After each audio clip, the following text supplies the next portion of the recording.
And we are live here on Plus One EXP's Roll for Content channel. My name is Tony Vicenda. I'm Chief Alchemist here at Plus One EXP. And this is the second part of our Black Friday funeral party extravaganza. We had our regular funeral party, and now it's time for a zoo party. We are playing Zed and Two Noughts. We're a weird little brand that multi-classes in tabletop game design, beard, and skincare alchemy in the Bardic College of Content Creation. Our hope and desire is to help amazing designers find great players who love their games and help amazing players find great designers whose games they can love. We do that in a ton of different ways, but hands down, my favorite way to do it is to sit down and actually play those games with the designers. Today, we've got Josh from the design team that put together Zed and Two Noughts. Josh, tell people a little bit about what this adventure module is all about.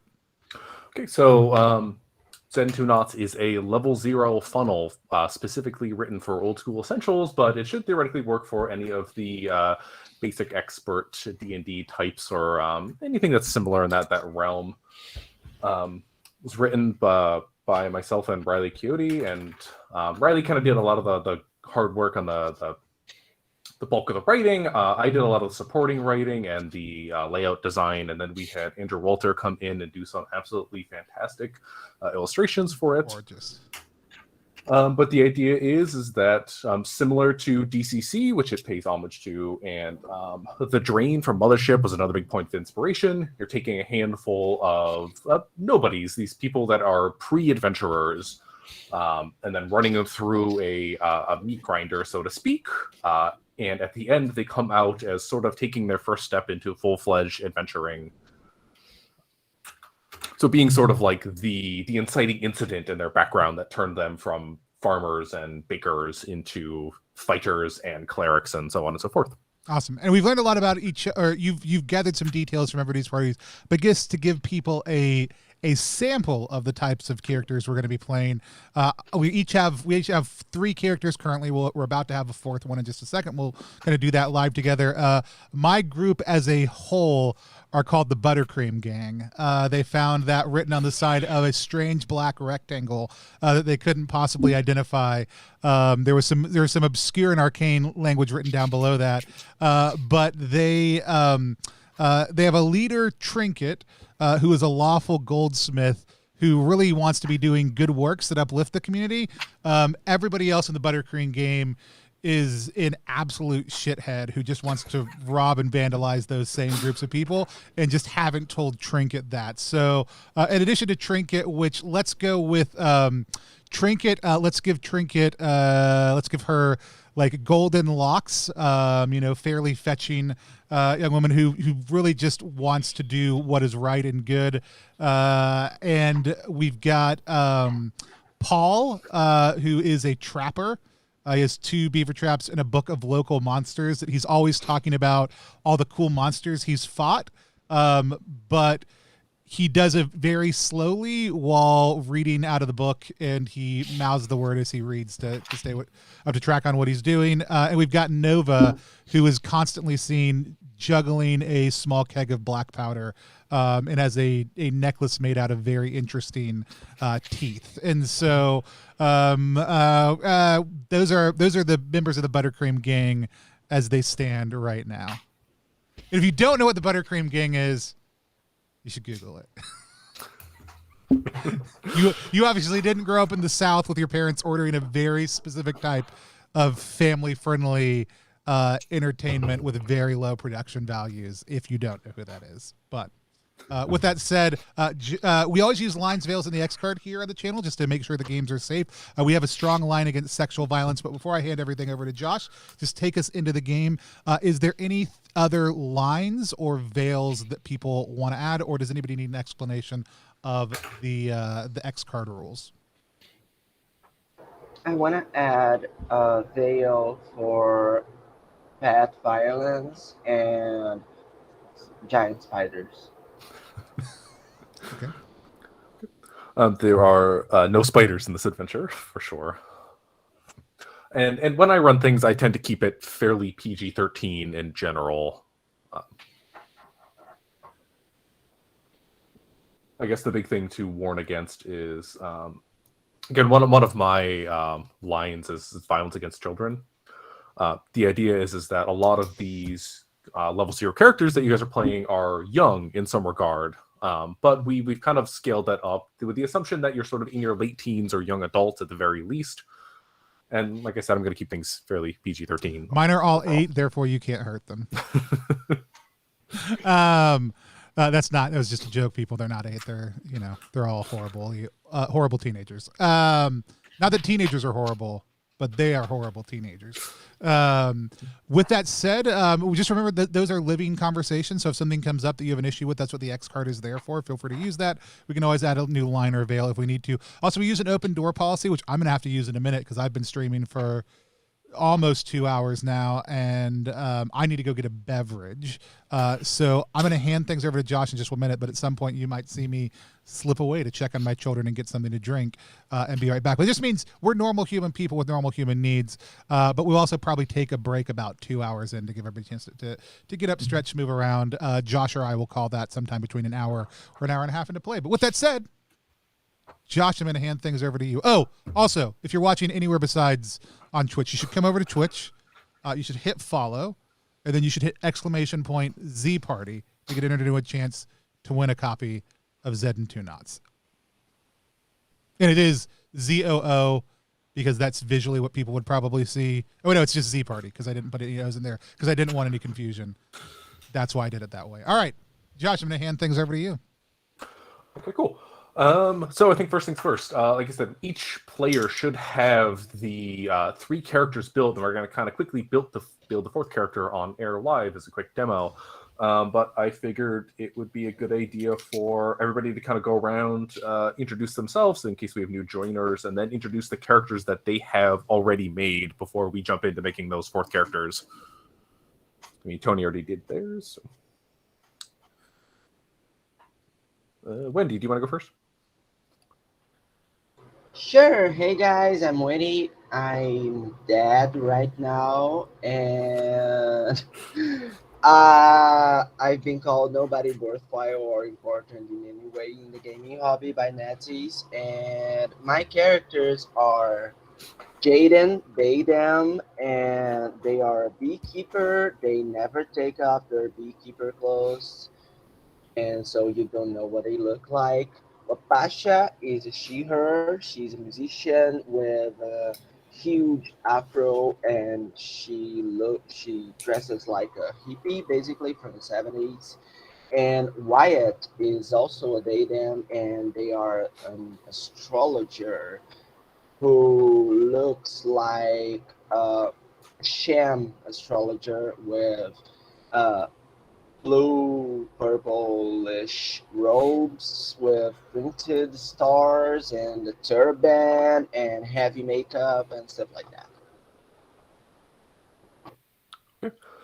We can go in the circle, at least on Google Meet on my end. Richard, do you want to go next?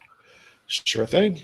My name is Richard Rouet, and I'm a game designer. I use he, him pronouns, and I am today playing Brock's crew, named after the only competent person in the entire crew who was inevitably going to die 5 seconds into play.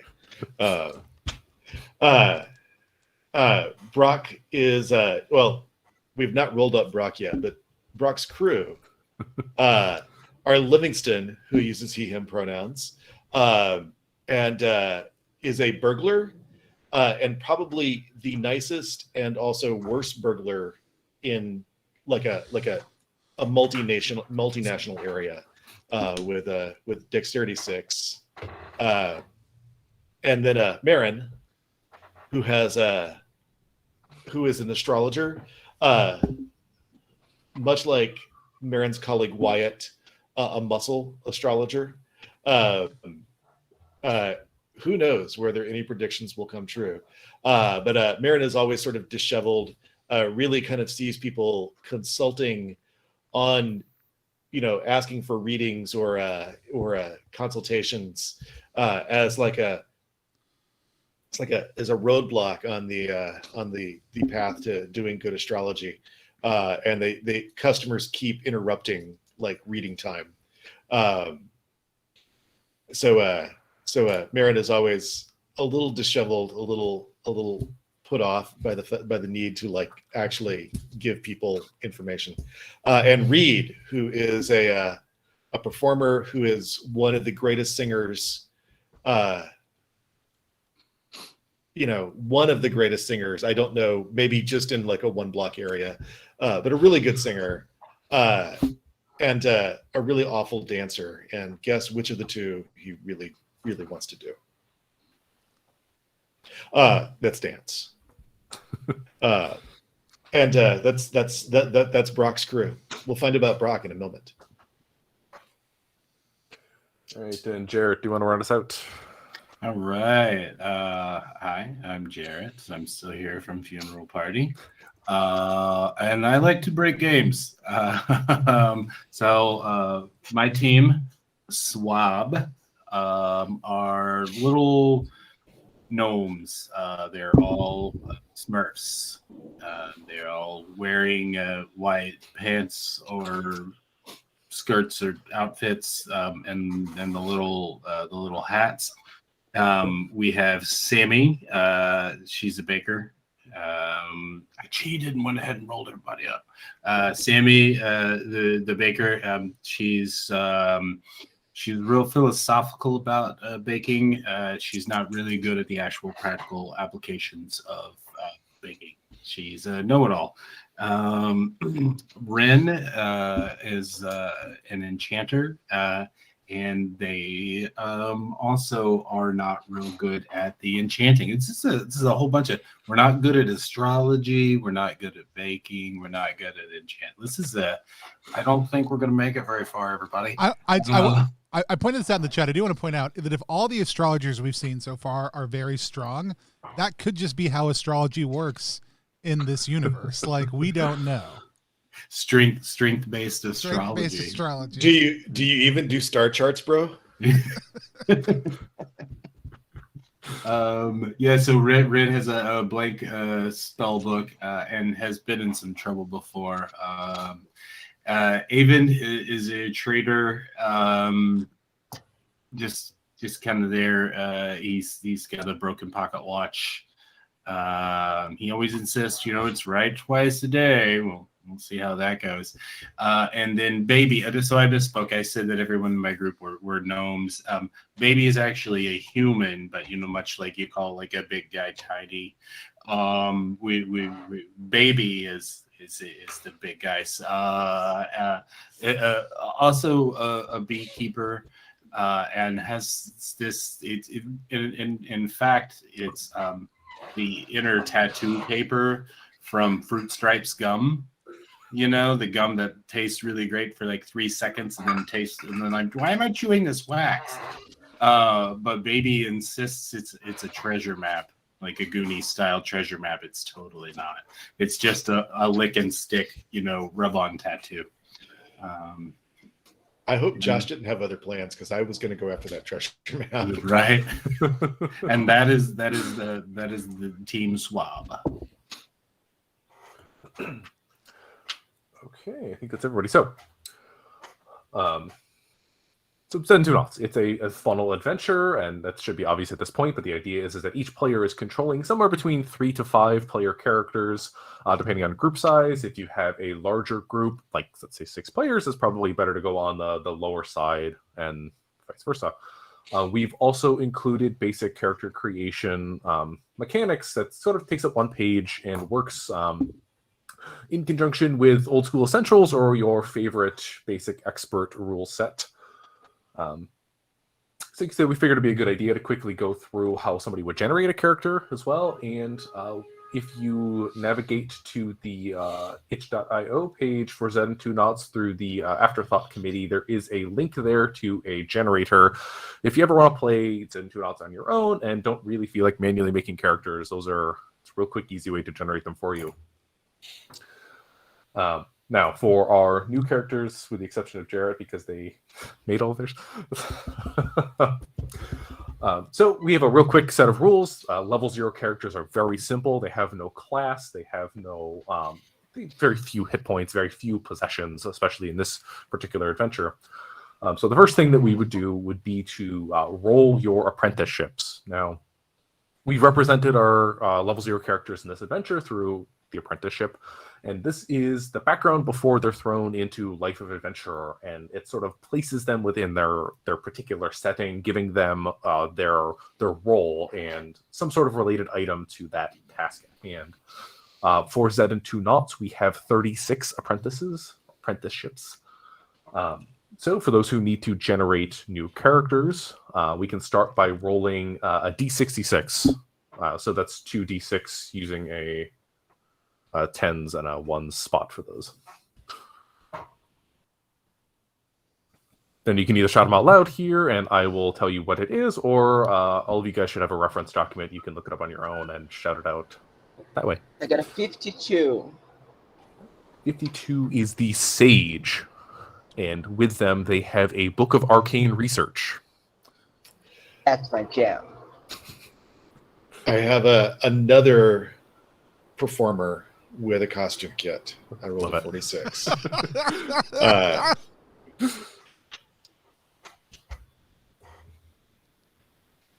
I just want everyone at home to remember my dexterity maxes out at 8 for across all characters. That is the maximum dexterity score of anyone in Brock's crew. It's part of the rules. Yeah. When you join Brock's crew, he sets a brick like 5 feet from you and has you walk in the opposite direction of the brick. And if you run over the brick and trip, you're in. Okay, and Tony, do you need to roll up one? I do not. Okay, so you're good then. Okay. So we've also kind of added this little clause in there. Level 0 characters, depending on whether you're using OSC Classic or Advanced, they kind of give you the chance to, you can either split race and class or have race as class. For level 0 character, that's not terribly important. Any one of these characters can be any respective demi-human that fits in your given setting. So that's your dwarfs, elves, halflings, so on and so forth. And as such, it doesn't affect the characters until they reach level 1, where then you would kind of like take on the bonus stuff and rearrange your stats and whatnot. So after you have your apprenticeships and your demi-human of choice, and I believe most of us are humans with the exceptions of the Smurfs, we go to roll ability scores. Now, you're just rolling your ability scores as normal. So that's 3d6 for your strength, intelligence, wisdom, dexterity, constitution, charisma, so on and so forth. We've also kind of added an optional rule in here. Everybody has a bunch of characters, and it's all going to be a kind of a chaotic mess. It's very likely that we will not be using a whole lot of ability scores for these characters. So we have an optional rule in here. It's called quick to action, and that's kind of just start your game, roll your stats as you need them. That way you don't spend a lot of time rolling up a character that is dead at the end of the first scene. Yeah. It's like super handy for running at cons and stuff like that. Just be like, no, don't worry about it. Just sit down. Here's a piece of paper. You throw somebody an index card and a couple of dice if you need them. Love it. Now, to kind of quickly move on from the result of your ability scores, the next thing we do is to note any of the associated bonuses or penalties as a result. That should primarily be strength, dexterity, and constitution, those adding to your attack modifiers and your bonus to hit points, respectively.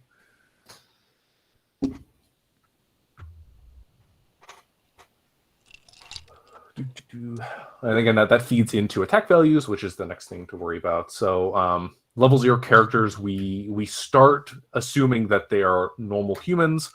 If you use the attack matrix during your play, you can find the normal human values in the OSC book. Otherwise, they are Athaco 20 or 20 minus 1. So basically, you get no inherent bonus to your characters to start. Any bonuses to your attacks happen because of your strength or dexterity. I rolled my Sage. Do you want to know the numbers? You can shout them out. I don't need to write them down personally. Okay.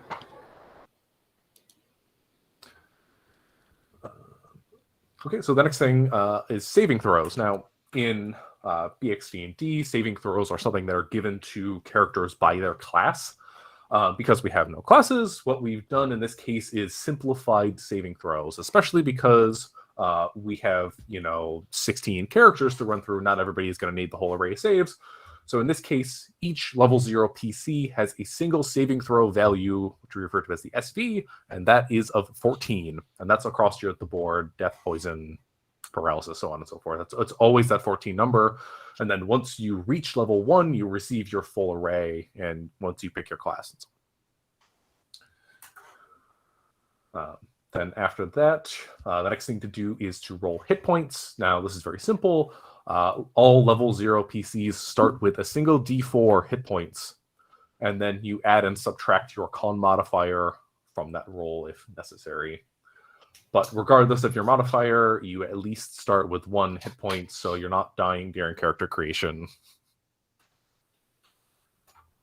Then the next few steps here, you can note your alignment, choose between lawful, chaotic, or neutral, or you can randomly roll like a d3 to pick if you feel that's necessary.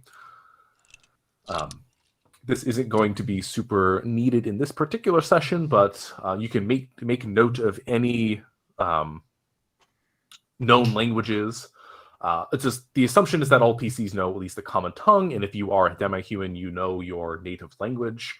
But if you have a PC with a particularly high intelligence score, you may learn additional languages for every positive intelligence modifier. But we don't really need to go into that specific detail for this adventure, but it will be relevant for your future characters.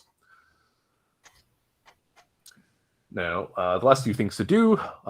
So, like I said, once when I was talking about apprenticeships, each player character starts with an item that is associated with that apprenticeship, but they also get a keepsake. Now, keepsake is basically just a trinket that is important to the character in some manner. In this particular adventure, we have a D20 table of keepsakes. So if you guys need those, roll a D20 and let me know what that is, and I'll tell you what your keepsake is. My sage has a stuffed doll. Stuffed doll.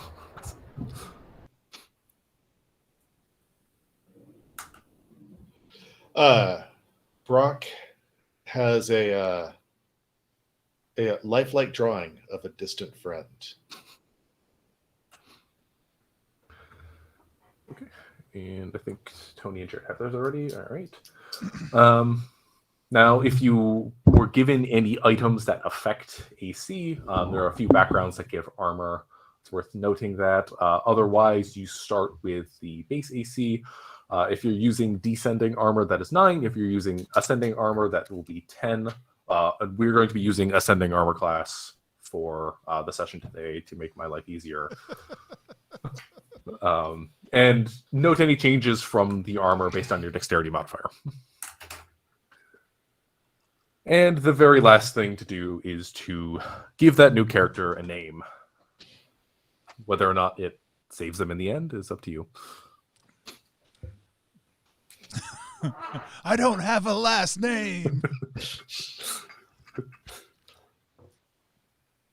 All right, now once you guys have your characters together and you're ready, feel free to shout them out so we know who our final potential victims are. So Paul and Nova got together when Trinket wasn't around. It was like, look, if we're going to be a gang that's going to do all this stuff, what we really need is someone who actually knows how to do burglaries. And so they went to Slips, who had been apprenticing underneath the local locksmith. Also, when I randomly generated, he didn't come up with an alignment, so I just wrote unknown in, which I think is far more exciting. And Slips does have a pair of lockpicks. He also has a star-shaped candle, and is let's say Slips is a dwarf with a magnificent beard, because why not? Let's stay on brand. Slips also only has 1 hit point. I'm just going to go ahead and point that out. So Slips has joined the Buttercream gang.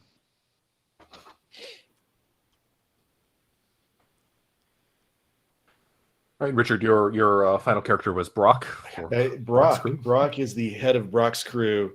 I think largely because Brock is the one with the vision, and that vision is to open a performance venue and costume shop.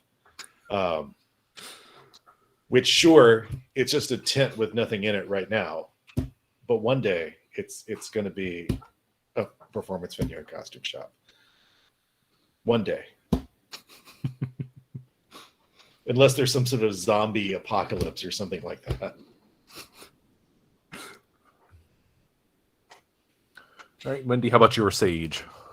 My sage is called just the Sage, and she's very full of herself, and has chaotic alignment, and she's the other three boss. So that's why my team is called those guys, because she just called them, those guys, the hell.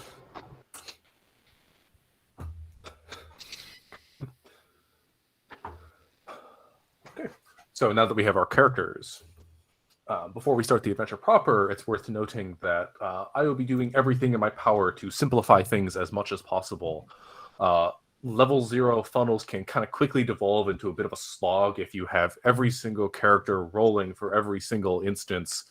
So in this case, if there is something that affects an entire group, the players will be rolling, making a single roll based on whatever the best stat is out of their given group. And consequences will affect whoever is most at risk, whether that be the entire group or a single character in that instance. And then obviously if one character goes off to push the shiny red button, then that character will be the one that has to do the rolling and so on and so forth. The exception is combat. Combat, everybody will have a chance to do their own little thing, but we will kind of keep it as group action is preferred and mob mentality is the way to go for this. We'll be using side initiative in this instance, just again to keep things simple and straightforward. I think that's it. Now, Tony, do you think it's wise to break now before we start the adventure proper, or would you rather we get into it a little bit before we do that? I just got up and went and did all my stuff, so I'll leave that to the group. Does anybody need a break real quick, or are we all set? All right, let's would go ahead. Let's. Yeah, I'm good to roll. Yeah. Okay. Now, Zed Two Noughts. You've been spending your life, your young or young adult life, up to this point, in and around this pleasant village. Approximately 300 to 500 people. Enough to have a thriving arts community, as well as the outliers to provide the basic goods and services. Now, each of you has done an apprenticeship under a given master, but you're out and you're ready to start breaking out on your own. Now, within this village, it's getting to be the end of what was previously a very pleasant day. It's starting to reach into fall. The weather's getting a little bit colder. People are starting the preparations of their crops to make sure that they've got enough for the winter and so on and so forth. But you've chosen to retire on this day as the sun is starting to set, and you return to whatever home, tent, or hole in the ground that you call home. Now, just as you're beginning to settle in, whatever your nightly routine is, by whatever candle or lantern light you happen to have, you hear noises. This vast sound of destruction, these explosions that sort of rake out into the night, breaking that nice peaceful murmur of the village, descending it into screams and chaos. As you quickly run out of your given abode, you find fires raging, buildings toppling, and townsfolk that you have known and grown up next to running in every direction. In the air above lies a strange craft, this sort of blackened disc, and at the bottom, these thick pink and red tentacles that kind of coalesce in a maw, sort of reaching out, worming their way through the village. You watch as you look into the air as screaming a villager is pulled from the ground up and pulled into the confines of this craft that lies ahead. And then you see it, the tentacle, heading in your direction. Now, you have but a moment to grab something, anything that will help you in this venture. But first, I need your groups as a collective to make a dexterity check to see if you have time to even grab this thing that might be even lying next to you before the tentacles descend and grab you. I'm now, unless I got my systems mixed up, so you should be rolling dexterity, trying to hit equal to or under your current dexterity score. Again, we're going to do this as sort of like a group, so one single roll in this instance at whatever character has the highest dexterity. So you're trying to hit equal to or under that. And Richard, tell me again, what was your highest character's highest dexterity?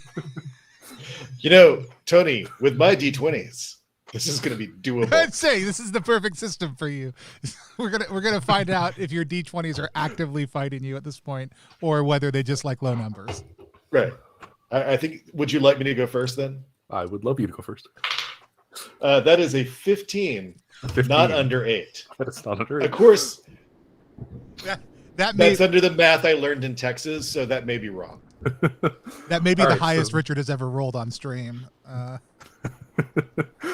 So Brock's crew is sort of desperately searching for anything that might help them in this moment of need when these tentacles, these thick pink vines, living vines, sort of descend around them, yanking them off the ground, pulling them to parts unknown.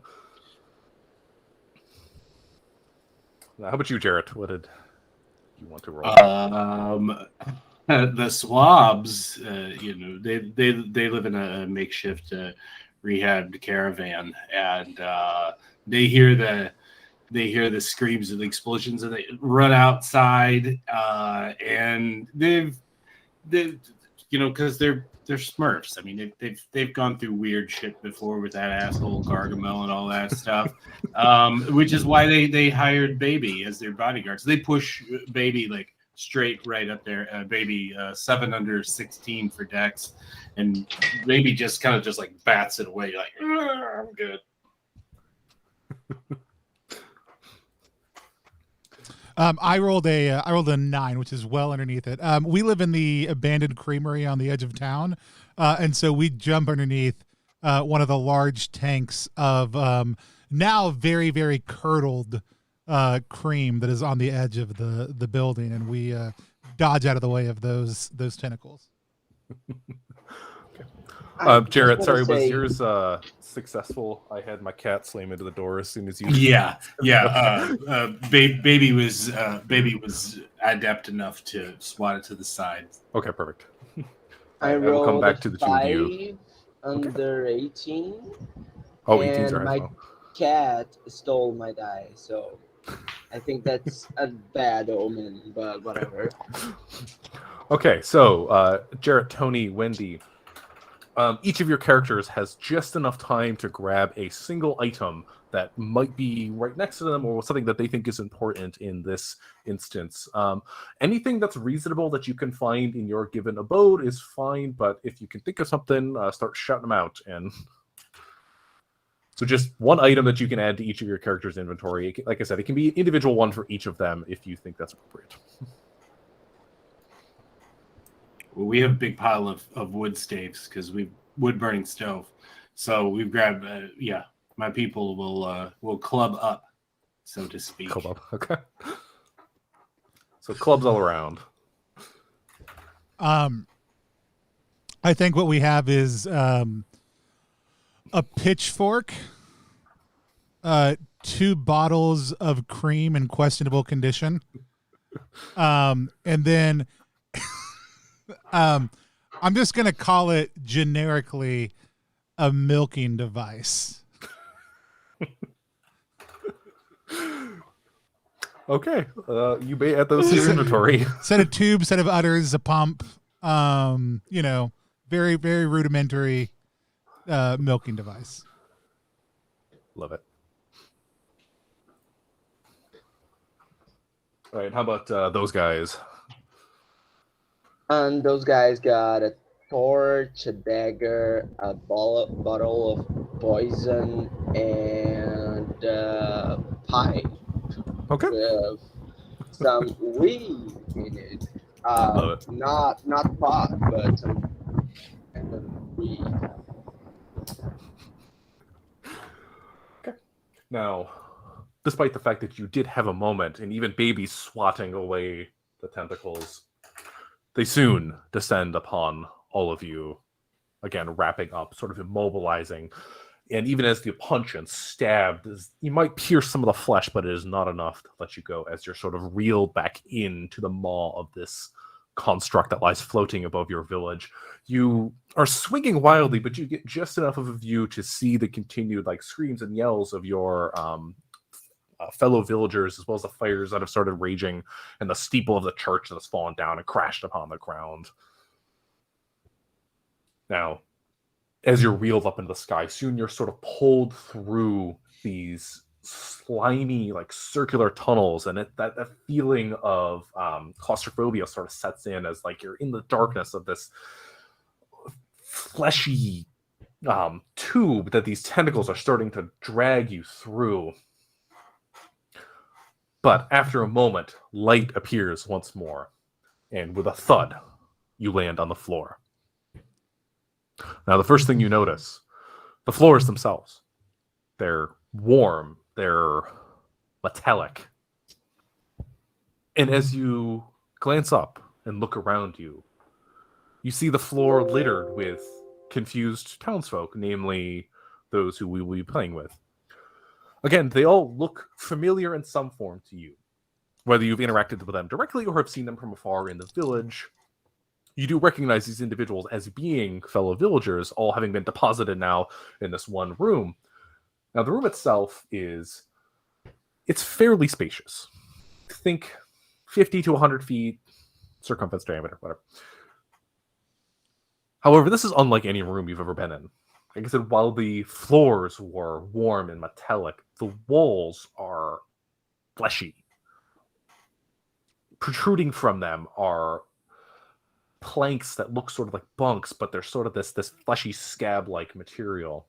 As you look up, the ceiling squirms overhead, and these bulbs of glass are emitting a sterile form of light that is just sort of like emanating across this whole room here.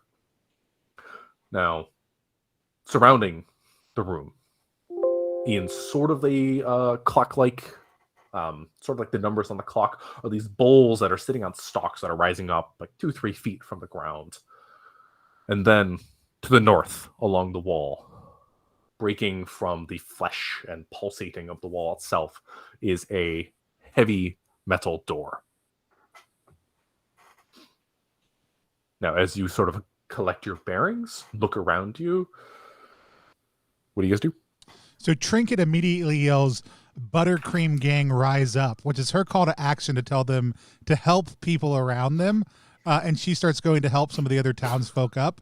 The other three look like they're doing the exact same, but are absolutely trying to pickpocket everybody they can as they help them up. I think Marin looks at Wyatt and makes the only professional astrologer joke that's appropriate to this sort of situation, which is, well, I didn't see this one coming. Yeah. I think Sage just yells at those guys, saying like, "Those guys do something," and just stays sitting on the ground, and while the rest of the crew gets up and try to see what's up. Ren is going to start furiously trying to draw this whole picture in their spell book. They're like, finally, I could use this book for something. And baby is just like ready to smash if something needs to be smashed. But does as the smartest of the swabs, how many you said there's like fleshy pedestals with like orbs. There's a lot. So, in a rough like circular form around the outside of the room, there are these bowl-like structures rising from stalks. Again, made of that same fleshy material you see from the walls, and they're more or less evenly dispersed in a circle around the outer edges of the room. So they're not like for gazing though. They're not for pondering. There's no pondering these orbs. Damn it. You can take a look if you want. Yeah, baby wants to get a little closer to the one that's nearest to him. Okay. I'm pretty sure. Oh, sorry. I was going to say Livingston will back you up, baby. Okay. Yeah, Sage wants to ponder. her Absolutely. Yeah. Yes. Okay. And as you approach and look in, it's not an orb to ponder. It is a concave bowl. However, you see sort of at the base where that stalk would connect, there's sort of this pulsing orifice that's down there, but it's fleshy material. It's sort of hard. It is standing upright. It's about 3 feet tall, and as you look into it, again, you can see that pulsing orifice down at the bottom. Is there like teeth? Is it like? No teeth. You can reach in and find out, though. Yeah, no, baby's not as the brightest of the group. Baby says, "Hey, Avon, come over here. I want to bring your pocket watch. Bring your watch." Avon brings his watch over on the chain. Baby's like, "Yep, put it in there." So wants to like dangle the watch into whatever this is. Okay. And as you sort of, I'm assuming you're holding the chain and dropping the watch bit in. Mm-hmm. Once the watch bit kind of crosses the orifice, it sort of like suctions onto it and it starts pulling in a downward fashion. Yeah, even once his watch back, it's just like. Okay. How about a strength check to see if you can wrench free from it? Avon's got a big old strength of 6, but hits a 1. It's on 1 the die. All right. So even pulling, and maybe some backup from some of the other folk that are kind of surrounding on there, you can quickly kind of as the end of the watch kind of like wrenches free.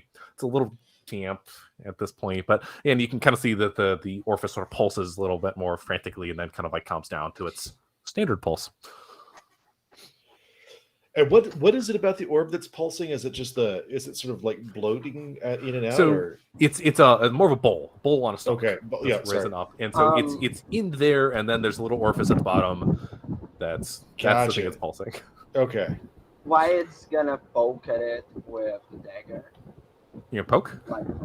Poke in the orifice with the dagger. Are you looking like down into it, or just poking the bowl itself? Poking, like trying to open it a little bit so you can kind of look inside it. Okay. So again, you try and poke with the dagger, and that same like suction kind of grabs onto it and it starts pulling it. Do you try and pull your dagger back out? Yeah, but I also try to, while pulling it back out, trying to expand the diameter of the orifice. Okay. So I need a strength check from you as well. Yeah, I rolled an 11 under 16. So. 16? Okay. So again, you're able to kind of like wrench it free. And as you continue to push as you're pulling it, the orifice at the base there does seem to expand a little bit to accommodate that force. But then you're able to kind of like rip the dagger free without it being sucked down into that hole.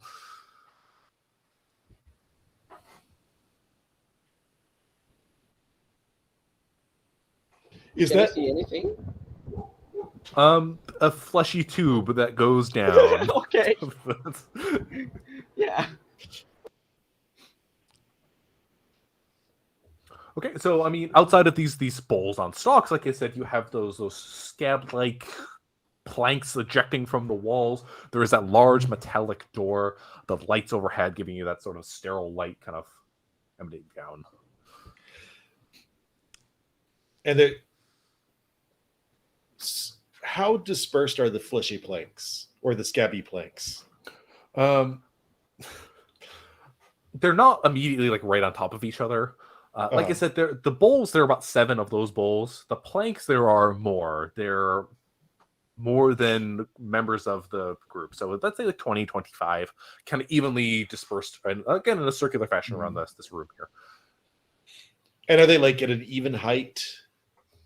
Yeah, roughly waist height for a human. Okay. They're kind of like Gotcha. ejecting out from the wall. And then there's a little bit of a space between where those planks are and like where the bowls that you guys have been pondering are. So I think man,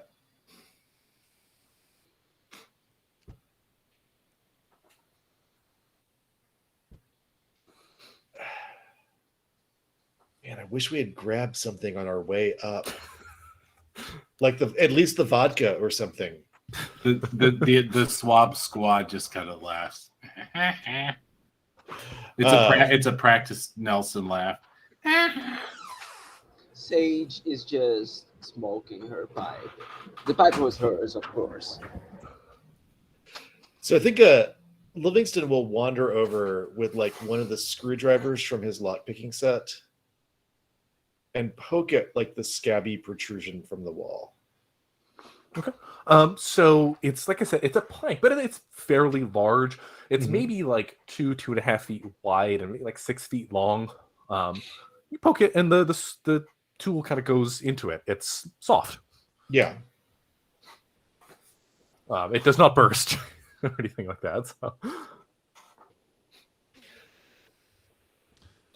White is gonna try to cut the ball from the flash on the base of the ball, trying to remove it and see what happens. Okay, so you start kind of like sawing away, and the bowl just comes loose, and then you see as like the little stalk is sort of like before it sucks into the ground and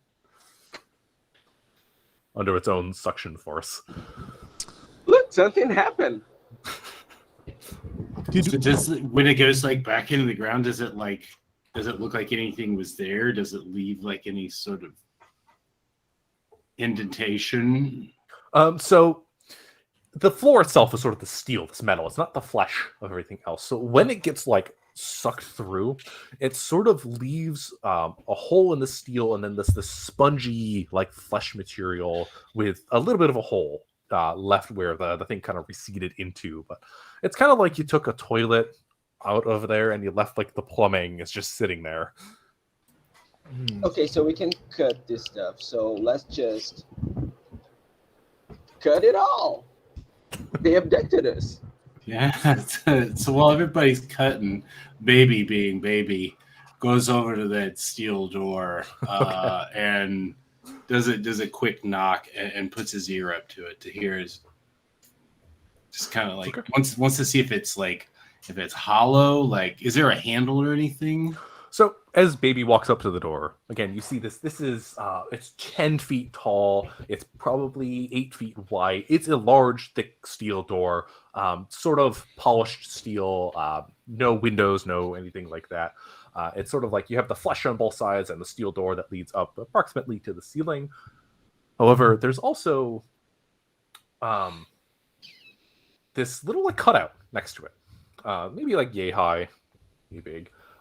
On there is 2 levers, and the spot where it looks like a third once was, but it has been kind of like snapped off at this point, and that's to the right of the door.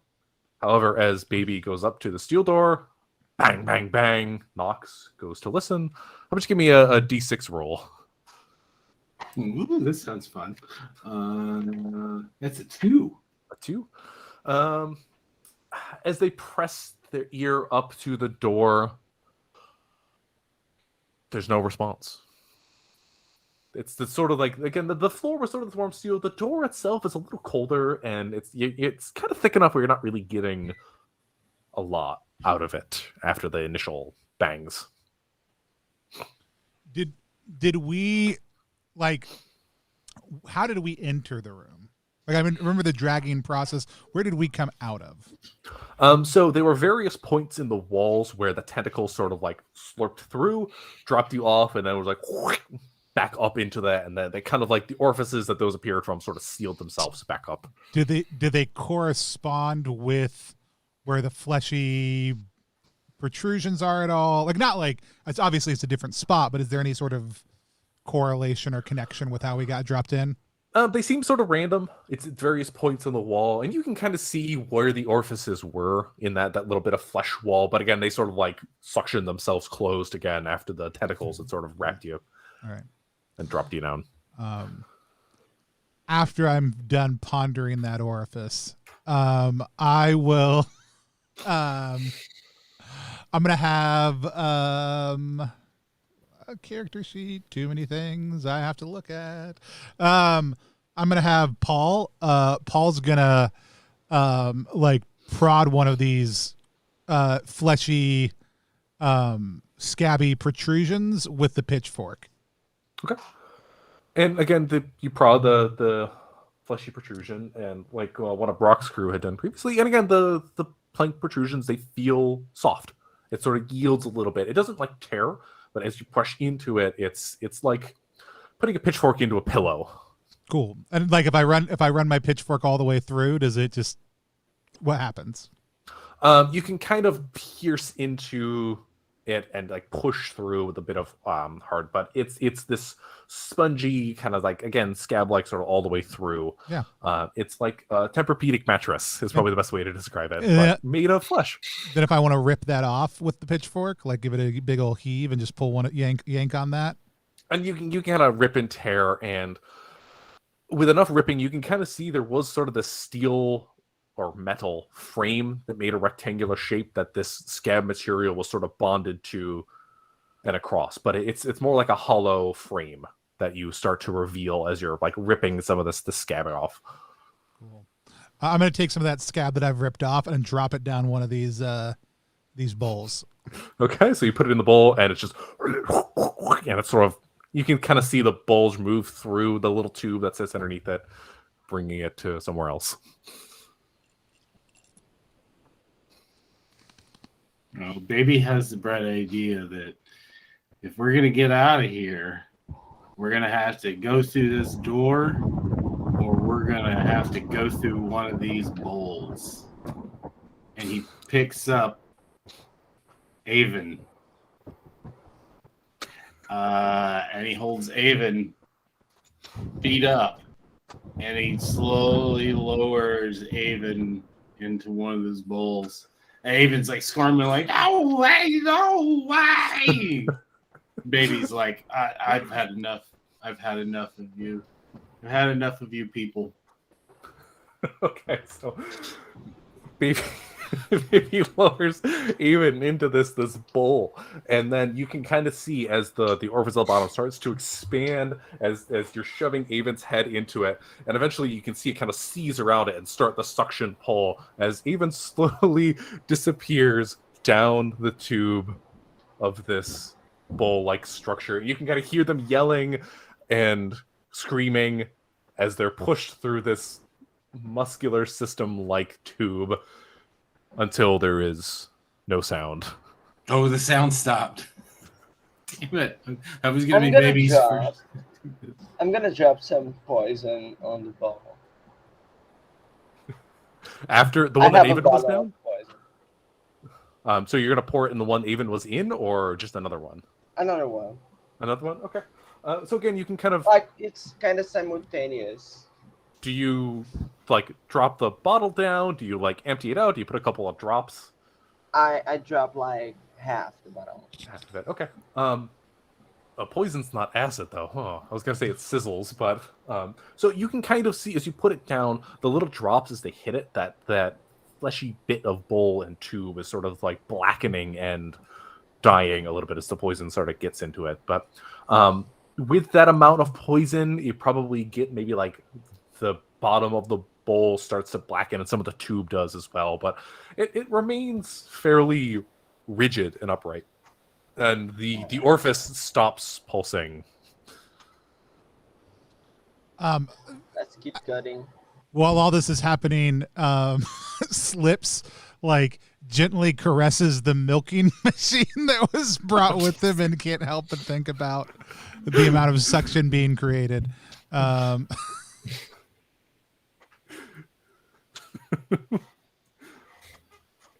right, so you have shoved a party member down the hole. You have ripped apart these bunks to find the skeletal steel structure underneath. You've knocked on the door, and you've noticed, at least Baby has noticed, that there are that little like panel next to it with the two levers in the blank spot. Yeah, baby waves to the astrologers. Yo, brainiacs, fix this. Do astrologers always flex before doing anything? Yes.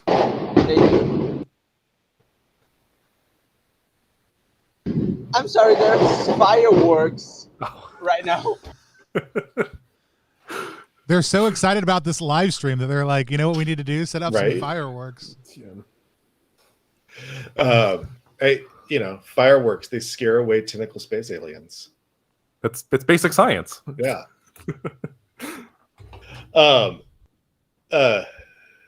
Marin will do the astrology flex and then pop his knuckles and then head over to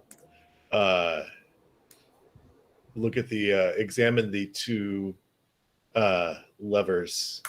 Okay. So you walk over to the panel, and each of these metal sort of bars is extending out of this cutout. You see there's flesh walls, little metal like panel, and then slots, 3 in a row. The one on the left and the right, again, they have these like metal bars that sort of sticking up and they're in an upright position. The one in the center looks like it had a bar at one point, but as you kind of peer into the gap left in its absence, you see that whatever metal was there had been sort of snapped off at one point, leaving just like the base end of the shaft sort of shoved down into the mechanism. Well, I feel like we should just work left to right. I say looking at Wyatt. Is going to help the astrologers because actually the musician is the most intelligent of those guys. And so Wapasha is going to try and see if she can jury-rig the missing pieces and try to control it. So. Okay. Do you have any tools or anything at your disposal you think that would be helpful in that matter? I have a torch and a dagger. I can set the flash on fire and cut some parts of it or something. All right, so you think like setting the flesh, cutting some strips of it, and using that to make the torch handle to make a handle to go in there, and sort of kind of like a plastic surgery, but it's actually engineering. Plastic engineering. Okay, so with that plastic engineering, you are able to kind of fashion a nice handle to fit into that center slot with the torch and the flesh and cutting and whatnot. Okay, so you have a completed set of 3 handles or levers. What do you guys do? Which one do we want to start with? All of them. And are the levers metallic themselves, or are they like covered in something else? They're probably metallic, I would say. Yeah, they're like the thing in my mind is like a crowbar is sort of like sticking out of the wall. But again, it's whatever the same metal that makes up the door and the floor itself. But in this case, it's sort of this foot-long rod that is jutting out of the panel here in an upright position. Mm-hmm. Okay.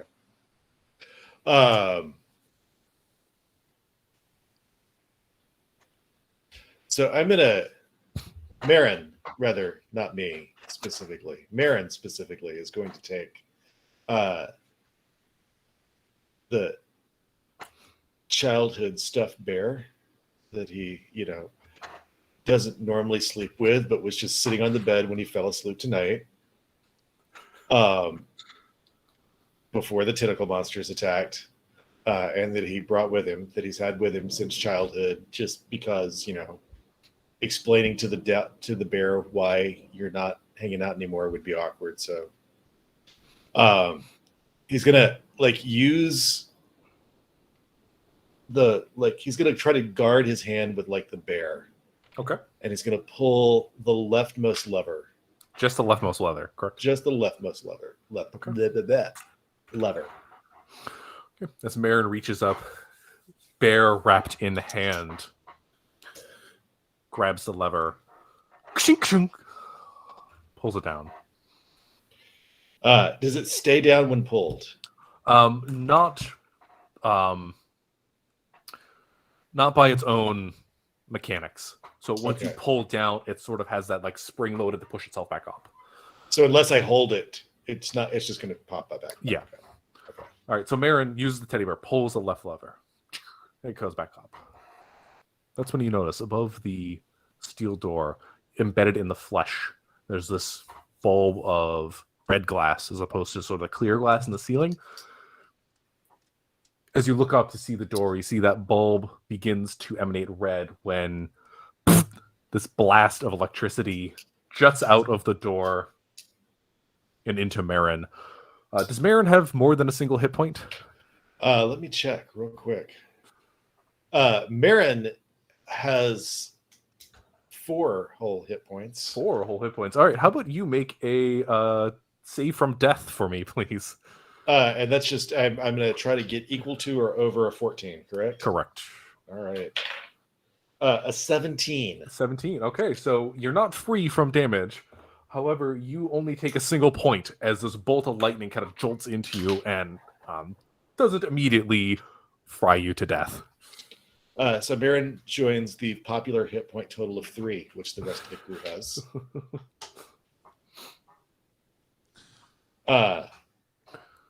He immediately says, I'm fine. And you can kind of smell like burnt flesh, and their hair is probably like a little bit on end as you see like static sort of arc across their body.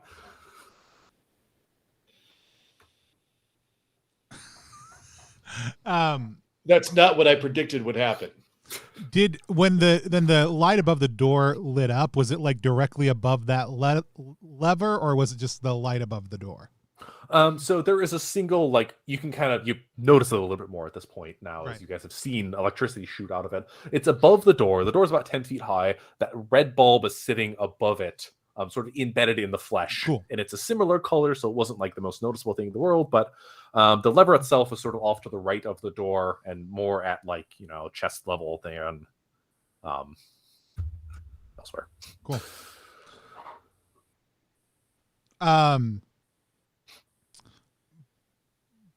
Paul and Slips are going to come over and kind of start looking at this. They're chatting back and forth.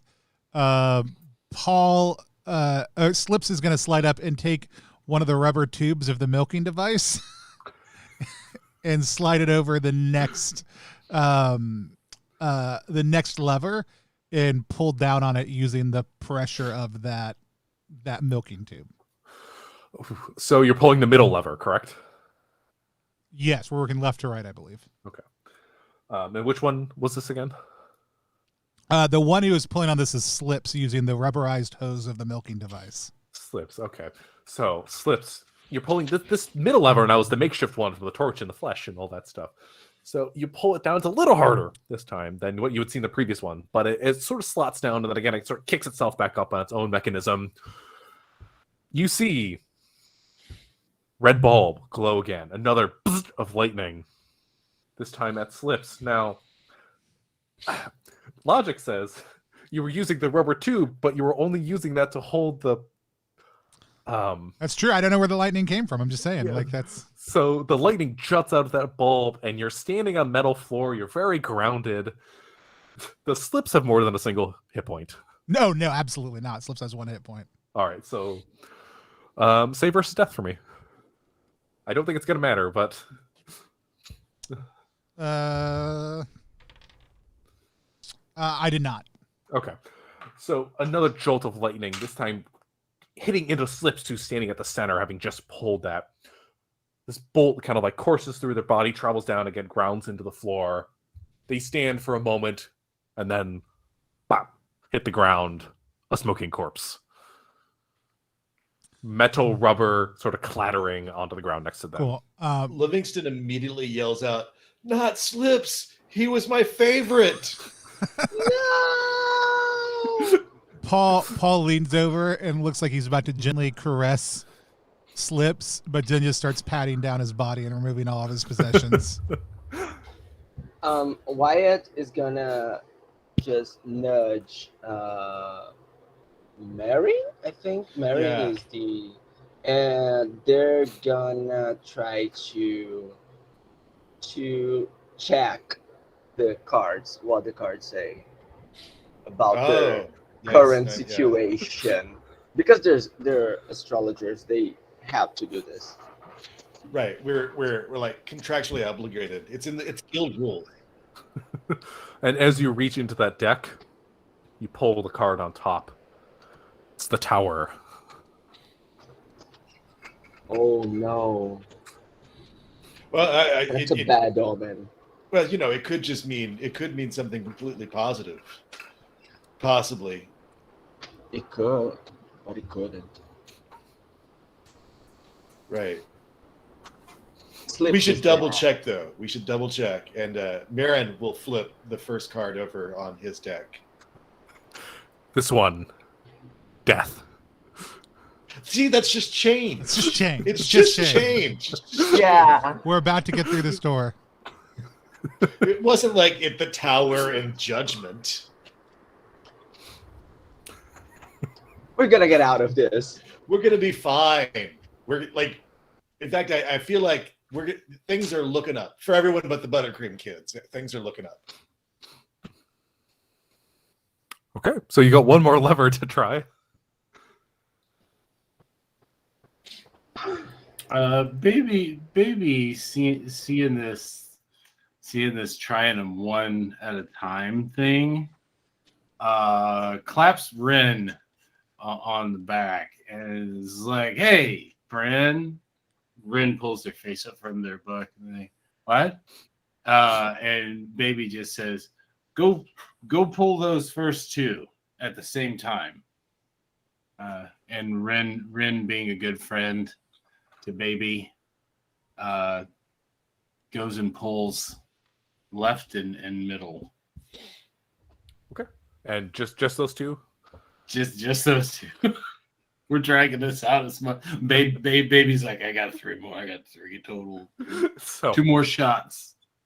Ren grabs two. Again, the one on the left pulls some nice. Ching, ching. The one on the right, or the middle in this case, a little harder, but again, down and then back up.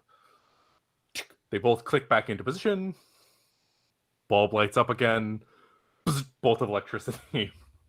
Does Ren have more than a single hit point?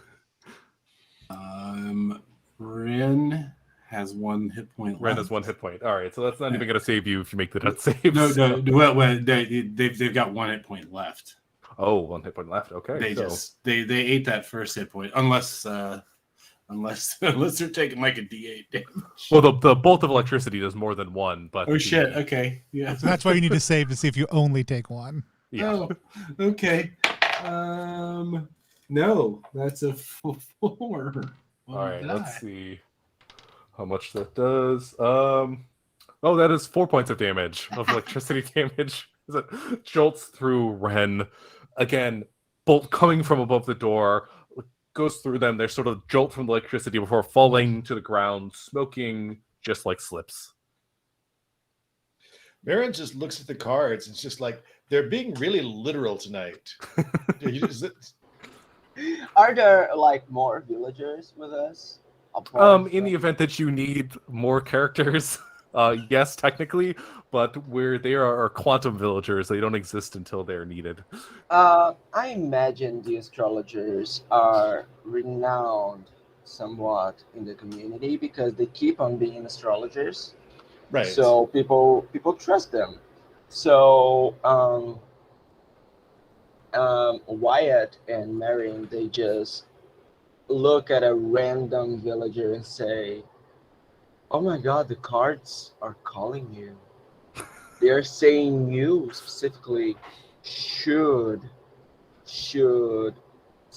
check the third lever." And the very worried villager kind of like looks back and forth and points himself at me. Yeah, you, Mr. Hoskins, you have been chosen by the stars. And they go, "Wow, the stars have chosen me." And you recognize them as like a very like regular customer to your practice. And goes, then they say it softly, "The stars have chosen me." Then they're more loudly, "The stars have chosen me." And they run up and they grab that third lever. Shing, bolt of electricity through them. They fall to the ground, smoking as well. Yeah, it was his time. All right, Brock has an idea, which is how Brock talks about himself in third person. And ever since he got there, he's been looking at this like painting, this very lifelike painting that he's sort of like not showing it to anyone, just sort of looking at it wistfully. And he's like, "All right, and how high is that bulb over the door?" The door itself is about 10 feet tall, so the bulb is just above it, so 10 and a half, 11 feet, give or take. So one person standing on another person's shoulder, as long as no one's a Smurf, should be able to handle that, right? Theoretically. All right. So I think Brock is going to get on Marin's shoulders and put the paper over the bulb as much as he can Okay. of this drawing, faced away. He's not let anybody else see who the drawing's of. But so how do you tack it on, or are they just like permanently holding it up above? is it? So how big is, like, I figure this is like something I can carry with me, so it's probably just like, small book size. How big is the bulb itself? The bulb itself is probably about the size of my microphone. Okay. So you could theoretically hold it in your hand. He Can you doesn't have try to anything. unscrew it? I'm sorry. Can you try to unscrew it? Unscrew it. Yeah, the bulb, like. Oh, like when I Unplug get it. up there, is it something that like has like a screw mechanism of any sort? It's sort of flush with the flesh. You don't really have a good way to like grab in it and unscrew, even if it was to do that. You pulling my actually, before I like try to cover it, I'm gonna like roll the paper up and poke the bulb just to see if it's soft and fleshy too, or if it's like glassy. And it's glassy, and Okay. I mean, you guys would know what glass is like, so it's pretty identifiable. It's a translucent red.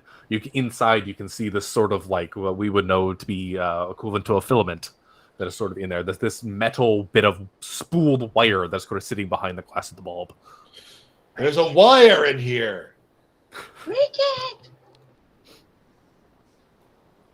All right. So I feel like at this point, Livingston and Brock are going to change places, with Livingston up on Marin's shoulders because he's got the lock picks, and the best thing to do is to stick a metal screwdriver into this bulb, unless somebody else has an idea of a way to break the bulb, or to at least try to get into the bulb.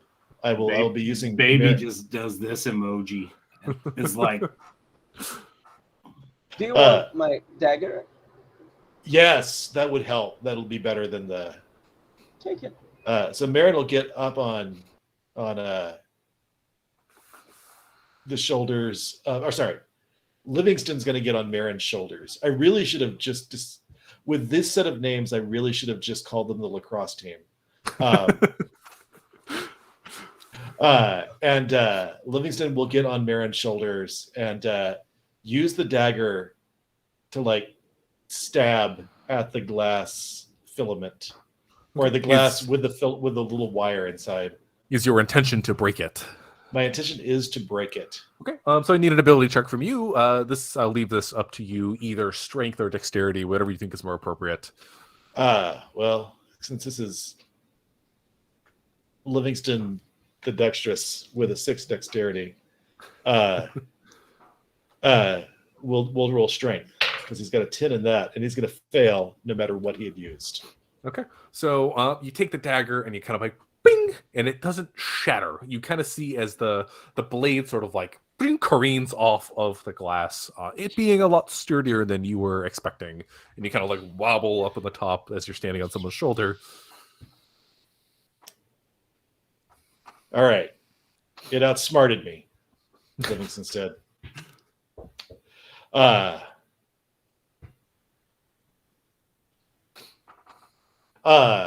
So that's all I got. I'll get down off Marin's shoulders. Okay, so you guys Are have there rocks on the ground or anything kind of heavy? Slips' his body is down there. You've got the body of your compatriots. There are now several bodies that line the floor, and the smell of like burnt flesh is sort of just like emanating throughout the room now. You have the bowl that you cut off from the stalk. The bowl itself is still in the room somewhere, and then there are those bits of flesh that have been sheared from the bunk with the metal frame. I'm gonna start throwing shit at the ball to try and break it. Do you have anything that is hard enough to break the ball that you're going to throw at it? You do have that torch. Well, the torch is fashioned to the lever as a lever. Oh, right. Yeah, but I have slips. So while all this is happening, the Buttercream gang all accidentally leans against the levers at the same time, depressing them all simultaneously. Okay, as they kind of lean against, you feel like they clip into like the back of your shirts, and as you kind of like lean back into it, all three descend in an equal moment. Ka-ching! Ka-ching! They all flick back up, and now the bulb, that red bulb that was sitting above the door, you see the light within it start to emanate, and it turns green. And you hear the as the steel door begins to move up as the body of one of the villagers is hucked at where the bulb was. It just goes short and flies out through the door.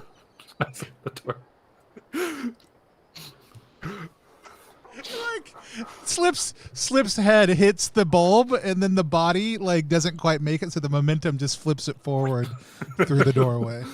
And you hear the solid thud of the body as it lands in the hallway. It's like throwing a mannequin down a hallway. Yeah.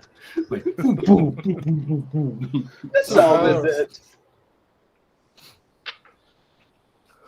Okay. Assuming you Good guys job, all Buttercream gang. What? Yeah. What do we do?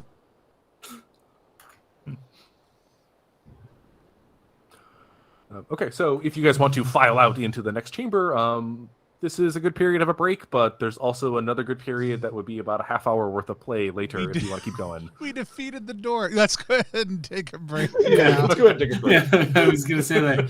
I was gonna be like, Josh, how many encounters? We'll regroup and consider our own communal intelligence in just a minute. By the way, if you have not hit follow yet and hit _Z party to get entered into a chance, we are playing Zed Two Noughts, which is a 0-level funnel for Old School Essentials by Necrotic Gnome. By the way, if you wanted to get the player's tome for this or pick up this adventure itself, you can go over to Exalted Funeral right now. And the player tome is on sale for like $11 right now. Is that what I read? And you can get this adventure also too, but you can stick around and potentially win a copy if you hit follow and then !Z party. We're gonna be back in about 5 minutes, so about 10 after the hour, to play some more Zed and Two Noughts.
live again here on Plus One EXP playing Zed and Two Noughts, a zero-level funnel venture for old school essentials. We're now filled with meat and cheese and all the things we shouldn't be. And we are ready to dive back into a room that's mostly made out of meat. Okay, so we have taken our party of apprentices, our level zeros, after they were abducted by this strange alien vessel sitting in the skies above their village, depositing them in this chamber, circular chamber. A bunch of weird stuff happening in there. In a bid to get out, we've lost 3 of our 16. 1 shoved into a strange orifice, never to be seen again. 2 falling victim to bolts of electricity while randomly pulling levers to try and find the way out of the door before the Buttercream gang were able to kind of accidentally bump into the levers conveniently at the same time, pushing all 3 of them down. You hear that guy? We just got a little bit of a peek behind the curtain. We know that the person that baby dropped down the tube is gone now. We're not gonna meet them later on. We don't know that in character. We don't know that in character. In an OSR, it's very important. You always keep character and player knowledge separate. Right. There are some things I'm keeping secret that may have an answer in the full release. But yeah, so we opened the door and we threw a dead body mostly through it. So you open the door. No. We defeated the door. We beat your door puzzle. Yeah. Now, behind the door, things do not get any less strange or alien, at least to your characters. You walk out, find yourselves in a hallway. Now, again, you're heading in cardinal north direction. The hallway itself kind of spreads out in an east and west way. You're sort of sitting in the center. The hallway is probably 20, 30 feet wide and more than 100 feet long. As you look to your left and your right, to the, what direction is that? To the west, you see that the hallway sort of rounds out and ends. But to the east, as you look down, there is another doorway all the way down at that end. But after a quick glance left and right, the one thing that is most obvious about this room are the panes of glass. As you stare up, as you leave the doorway, you see them. Thick sheets of glass, 6 of them in total, lie in a row ahead of you on the far wall of this hallway that you found yourselves in. You quickly glance, each of them seeming to contain bits of different scenery, each of them separated by like a row of that fleshy wall. Again, that thick sheet of glass wall of flesh. These chambers themselves seem to spread on, and you can kind of see another pane of glass on the far side, but at a quick glance, you see a forest. You see wheat stalks. You see a mostly empty chamber, what appears to be a person on the inside. You see water. A mountainscape. And then the confines will look like to be a small home. But all you get is a quick glance before, on your left, the very first of these panes of glass that rise up, you hear a noise. This thump. This meat against glass flesh sound as it pounds into it. As you quickly look, you see the source. Sitting at the glass is a strange shape.